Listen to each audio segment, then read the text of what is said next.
This is Math 1012, Foundation of Mathematics, Session 4.5, Statistics, Mean, Median, and Mode. Mean, median, and mode are three different ways to measure average. Now, let me just show you the method on how to do those three, and I'll explain, why do we have three different ones. So first, if you look at the mean, right, that's the easiest way of looking for the average. That's what we call an arithmetic average, something you can calculate based on just calculations, right, computations. So the mean is always the sum. Let me add an equation here. Always the sum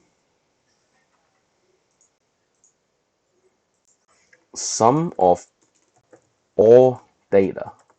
Data is just, like the numbers that you see on the top here. All the numbers, each one of them are considered a data point, like age or income. Sum of all data divided by the total number of data. You can think about the size of data. How many data do we even have in the first place? In our case, right? So let me just do the first problem. That's equal to the sum of all the data here that you see would be, would be 3 plus 2 plus 15 plus 20 plus 12 plus 20. Right? That's the sum of all the data. How many do we have? 1, 2, 3, 4, 5, 6. So just use a calculator and just do 3 plus 2 plus 15 plus 20 plus 12 plus 20. And that's 72 over 6, which is equal to 12. So that's the mean. So mean, again, not too bad. Right? So that. And for the next one is median. Now, median is when you have to start thinking, well, what does it mean? Median is the middle number, or the middle data of all data. So I guess you can say the middle number, right? The middle of all data. Strictly speaking, right, formally speaking, is the 50% point. But let's not get into the percentage. Let's just talk about how to find the middle number. First, you have to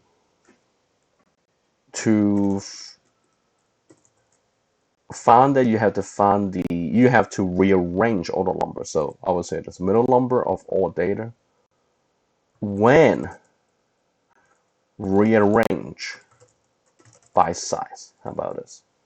So in our case, right, we are going to rearrange these numbers that you see on the top, right, from the smallest to the biggest. You can do biggest to the smallest, doesn't matter. So I'm so accustomed to smallest to biggest. So 52, and then what's the next one? 51, right? 54, and then what's the next one? 57. Then it's 65. Then it's 74. And at last it's 75, right? So I always just count how many numbers I have in the end. 1, 2, 3, 4, 5, 6, 7. So 7 numbers. Now, when you have 7 number or any odd number, so 5, 7, 11, 15, whatever, that's the easier one because look at this, right? These guys are on the right wing. These on the left. This guy right in the middle is the answer. That's it. 57. So when you have odd numbers of data, that's easy. The middle guy is your answer. The problem is, what if you have not odd numbers, but even number? So instead of 7, what if you have, say, 6? So let me show you.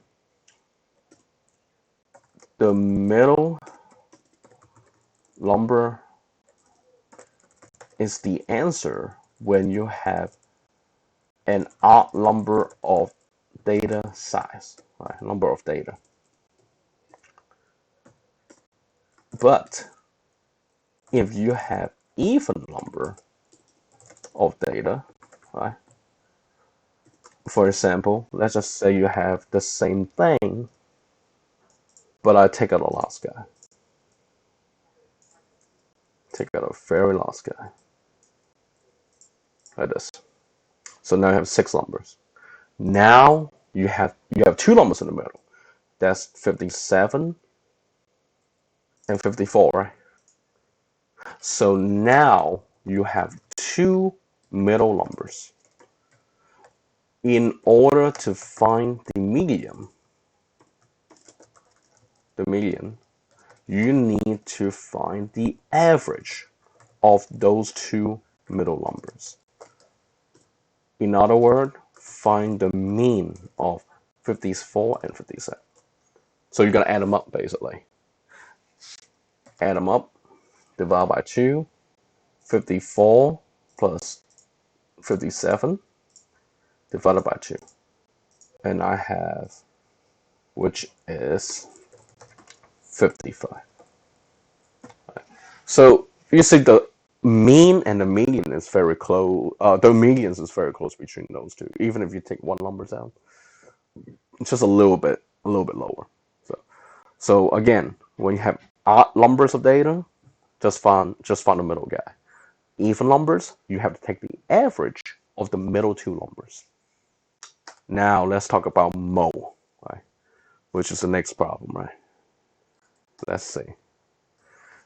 So for mole is probably the easiest one. Mole is the number, the data or datas, it could be more than one, that occur the most. If you have an equal number of occurrences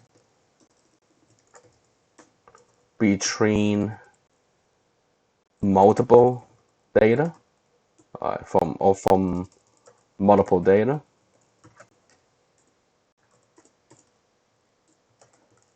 you need to list all of them as the mole. So what data are we talking about? Actually, let me change the data point. So in our case, this one is not too bad right here. So I'm gonna just look at and say, let me rearrange them anyway from smallest to bigger, so it's a little bit easier to see it. 2, 35, right? 38, right? 48. Oh, I forgot 17. 17, 48, and 79. Right.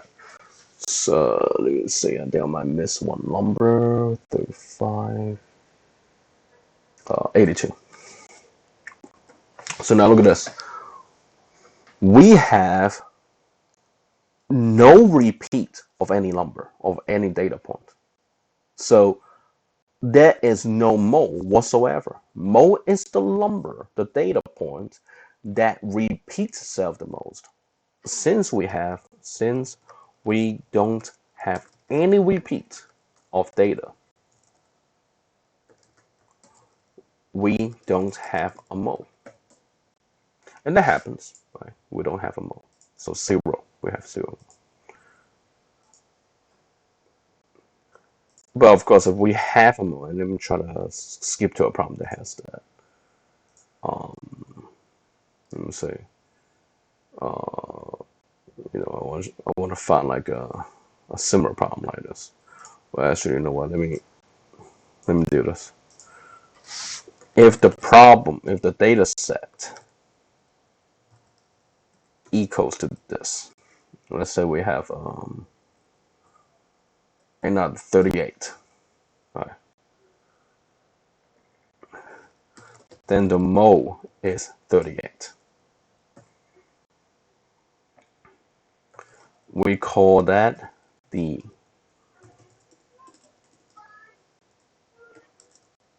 urine mole, where you only have one, basically. So if the data set equals to this, so let me just say, let's say we have 238, right? And then we have another, say 79, right? Like this. Then the moles are 38 and 79. We call we call that the biomole.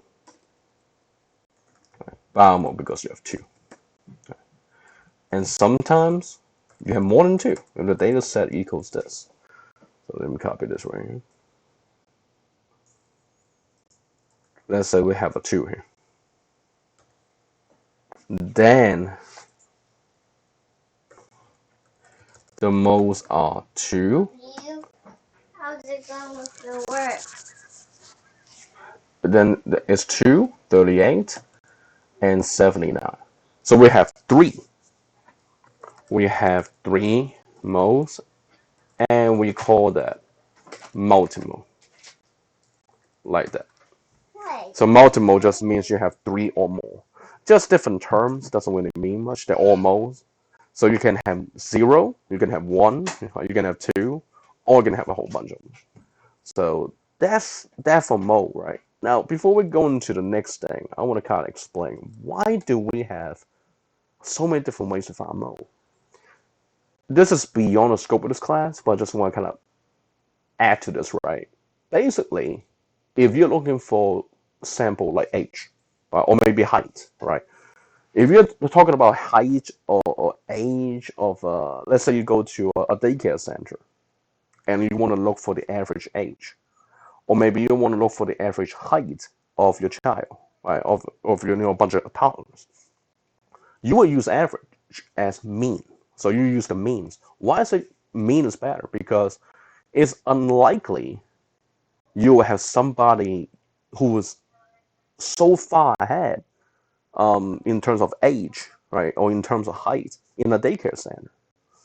That those are called the outliers. You're not going to have somebody who's 15 years old at a daycare. I mean, not maybe as a worker, but not as a customer, right? Not as a client. So if you don't have a whole bunch of outliers, use the mean, because outliers can affect your mean more so than the other guys. Right. So mean is easier to compute. As you can see, mean is very easy. Add them up, divide. It's easier to compute, but they are very they can be skewed. They're very biased. That's what the term in statistics. They're very biased in terms of outliers. When you have a bunch of outliers, right? So for example, income. Now, household incomes in any capitalist country, right? Any free market, you're gonna have people who accumulate a lot more wealth than the rest of us. That's just normal. That's just the way free market's supposed to work, right? When you got more money, you have wealth, you will generate more wealth, right? You know, for the rest of us, we're gonna be working, but we take salary, so there's only so much wealth we can generate. You have outliers in an economy, like in the United States. You will have to use median.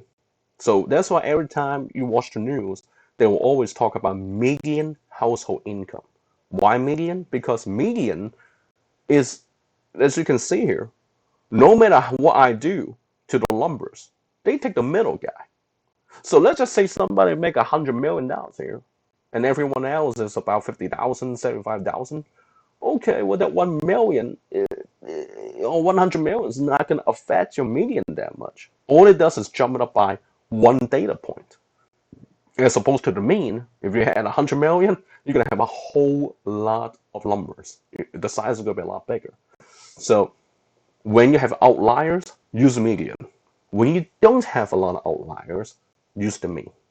So that is the difference between mean and median. Now, there's actually a whole sub-study in statistics just to study the difference between mean and median in a data set to see what is going on with that, right? So for example, economically, if your median is a whole lot bigger or a whole lot smaller than your mean, maybe that represents something unique about your economy.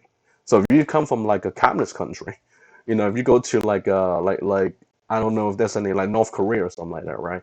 You might have everybody's income the same, except for like Kim Jong Un or something like that, right? So everybody's income the same. If everybody's income are the same, well, you can use the mean, right? It doesn't matter. But if you're in the United States or even you go to China right now, yeah, it's a communist country, but it's a free market for as far as capitalism goes, right? Then it's you're gonna have to use the medium. So again, it's not part of the class. I just kind of want to talk about. Also for the mode, you use that if the data are not numerical. So what does that mean? You might have, let's just say for this coming election, right? You look at the people who are voting. So you might have Trump, Biden, Trump, Trump, Trump, Biden. Right. Let's just say these are the people who are voting, right? So then you just kind of look at, well, what is the mode of this group, of this data set? Right? So this data set is kind of like the election for maybe just a very small group of people. So look at this. Trump has 1, 2, 3, 5 votes. Biden has 4 votes. So therefore, Trump is the mode.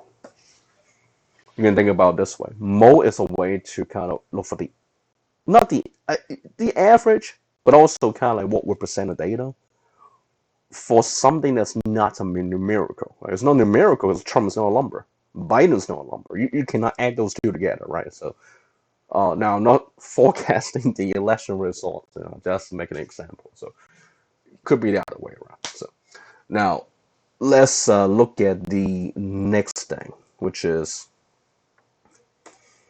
range. Range has a formula, and a lot of you guys can probably figure out what it is. Range is the maximum minus the minimum. You look at the biggest number you have, subtract the minimum number, the smallest number you have, to see how far apart are they. That's the range of your data. So in our case, up in here on the top, the biggest number we have 76, right? Let me see, 76 minus, let me see, what's 6 is the smallest number? So that's 70, right? 70 is the answer. So not too bad, right? So just that easy. The range. Oh wait a minute. What? Oh, 1 is the smallest number. My fault. Missed it. So 76 minus 1 is 75. There you go.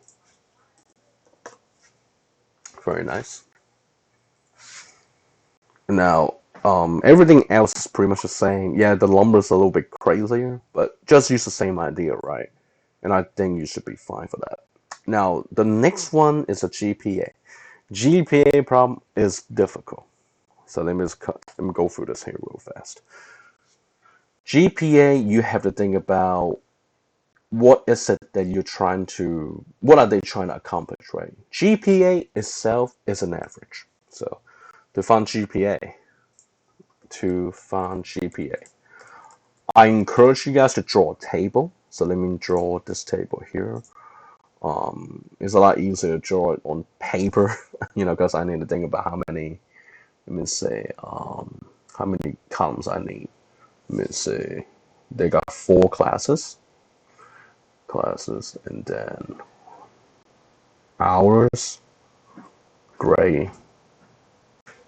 Okay. So I can try to do that. So gray. Well, actually, the credit hours, right? Gray, letter gray, and I'm going to let me make it all into a center day, right? So you do this on paper. So credit hours for these classes that that Manu is taking is first class has 3 hours. Then it's 4 hours, 3 hours, 4 hours, 2 hours. So that's the 4 classes that this person's taking, and she may A for the first one, C for the second, B and D. So how are we supposed to calculate the GPA based on just those two columns, right? First, we have to introduce you to something called grade point. Grade point is simply letter grade cannot be calculated because it's not a numerical factor. But think back to people saying, oh, I got 4.0, 4.0, or you need at least 2.0. Well, because 2.0 is C. 4.0 is A. A means 4. C means 3. What does B mean? C means 2, and B means 3, right? So A, B, C, D, and of course, it says on the problem up in here. So D means 1 point. If you get an F, unfortunately, that's 0 points. So how does that help us? Well, first we have to find the total grade point from class. If you take 3 credit hours, this is 3 credit hours, and you get an A, 3 times 4, you're going to multiply those two. So I should say that is hours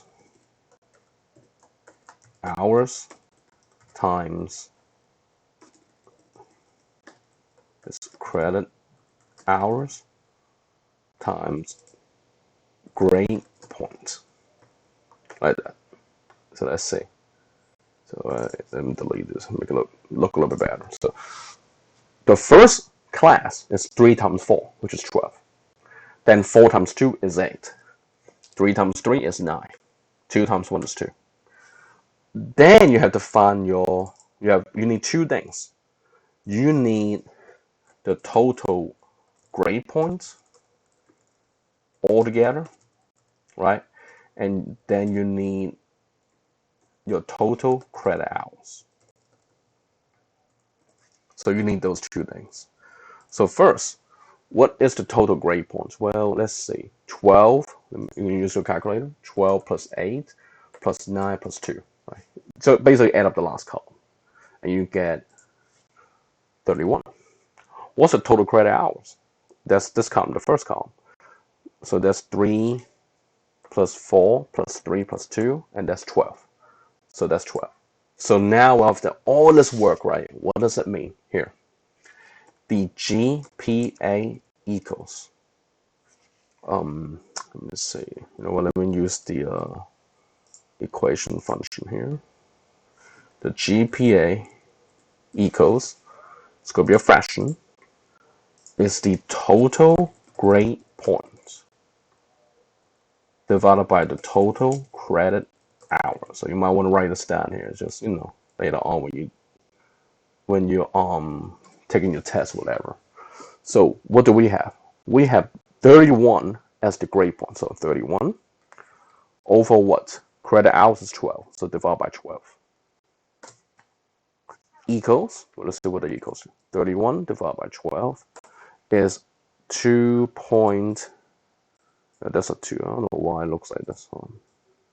Right there. 2.58. So they want you to round to the nearest tenth. So it's 2.6. That's the GPA of this person. 2.6. It is a difficult problem, I'm not gonna lie. It's just weird, right? It's a lot of work. I say just use this table, right? And then add up the information as I have done, then divide.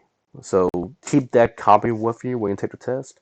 So that way you already have the blueprint on how to solve the problem, because this is likely to be the most difficult problem for this test. So let's see. So after this is pretty much the same problem over and over, like GPA again, right? And the median, mean, median, mode. So it should not be too much problem for you guys. Again, you just gotta be very careful, right? And I hope that by explaining to you the difference between mean, median, and mode, it kind of gives you a motivation to know why there's 3 different ways to find the average. If you end up taking statistics down the road, that's going to be very helpful, because there are many different ways, not just to find average, but also to kind of analyze a data set using those information. And thank you for your attention. This is the end of session 4.5.